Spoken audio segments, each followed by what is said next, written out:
ರಾಮಕೃಷ್ಣ ಹೆಗಡೆ ಅವರು ನನ್ನ ಚಿಕ್ಕಪ್ಪ, ನಾವು ಅವರಿಗೆ ಚಿಕ್ಕಯ್ಯ ಅಂತ ಹೇಳೋದು. ಅವರು ನನಗೆ ಮೆಂಟರ್ ಆಗಿದ್ದರು. ನಾನು ಸಣ್ಣಿದ್ದಾಗಿಂದಲೂ ಅವರಿಂದ ನಾನು ಭಾಳ ಕಲ್ತಿದ್ದು.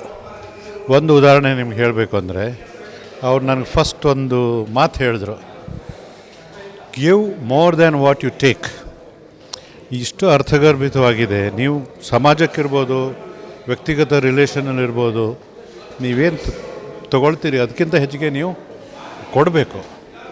ಆವಾಗ ಏನು ಸಮಾಜದಲ್ಲಾಗಲಿ ಕುಟುಂಬದಲ್ಲಾಗಲಿ ಒಂದು ಸಾಮರಸ್ಯ ಬರ್ತದೆ, ಅದು ಅಗಾಧವಾದ್ದು. ಇದು ನಾವು ಎಷ್ಟು ಡೀಪಾಗಿ ವಿಚಾರ ಮಾಡ್ತೀವಿ ಅಷ್ಟು ಅದರ ಅರ್ಥ. ಮತ್ತೊಂದು ಹೇಳಿದ್ರು, leave the place cleaner than you found. ಇದನ್ನೆಲ್ಲರೂ ಮಾಡಿದರೆ ನಮ್ಮ ಎಲ್ಲ ಎನ್ವೈರ್ಮೆಂಟ್ ಎಷ್ಟು ಚೆನ್ನಾಗಿರ್ತದೆ. ಒಂದು ಉದಾಹರಣೆ ಹೇಳಿದೆ, ಹೀಗೆ ಭಾಳ ಅವರು ಯಂಗ್ಸ್ಟರ್ಸಿಗೆ ಭಾಳ ಉತ್ತೇಜನ ಕೊಡ್ತಾಯಿದ್ರು.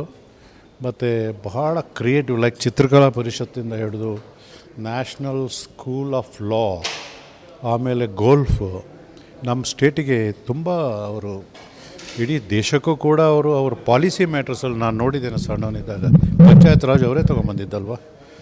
ಹೀಗೆ ಅವರು as a person he was very creative and very dynamic person. You would attract talent and good team builder. ಎಲ್ಲ ಬೇರೆ ಬೇರೆ ಜಿಲ್ಲೆಯಿಂದ ಎಲ್ಲರನ್ನೂ ಬೇರೆ ಬೇರೆ ಜನರು, ಪ್ರಕಾಶ್ ಹೊರಟ್ಟಿ ಮತ್ತು ಭಾಳಷ್ಟು ಜನರನ್ನ ಅವರೆಲ್ಲ ಬೆಳೆಸಿದ್ದಾರೆ ರಾಜಕೀಯವಾಗಿ. ಮತ್ತು ಯಾವಾಗಲೂ ಅವರಿಗೆ ಅಹಂಕಾರ ಒಂದಿಲ್ಲ, ಅಧಿಕಾರದ ಅಹಂಕಾರ ಯಾವಾಗಲೂ ಇರಲಿಲ್ಲ. ಒಳ್ಳೆಯ ಮನುಷ್ಯ ಮತ್ತು ಹೃದಯ ತುಂಬಿದ ಮನುಷ್ಯ ಆಗಿದ್ದರು. ಈಗ ನಾವು ಅವ್ರನ್ನ ನಿಜವಾಗಲೂ ಕಳ್ಕೊಂಡಿದ್ದೀವಿ. 98ನೇ ವರ್ಷ ಅವರು ಇದ್ದಿದ್ದರೆ ಬಹಳ emotional day for me. Every year I come here on this day. So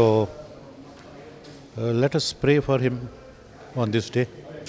ದೇವೇಗೌಡರು ಇದ್ದರು, ಆದರೆ ಐರನಿ, ಅವರಿಗೆ ಒಂದು ಯೋಗ್ಯತೆ ಇತ್ತು, ಆದರೆ ಒಂದು ತಪ್ಪು ಹೋಯ್ತು ಅವಕಾಶ.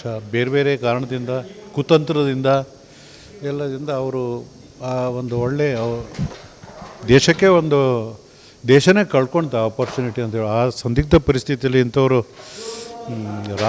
ರಾಷ್ಟ್ರದ ಪ್ರಧಾನಿ ಆಗಿದ್ದರೆ ಭಾಳಷ್ಟು ಉತ್ತಮ ಆಗ್ತಿತ್ತು ನನಗನ್ಸೋದು.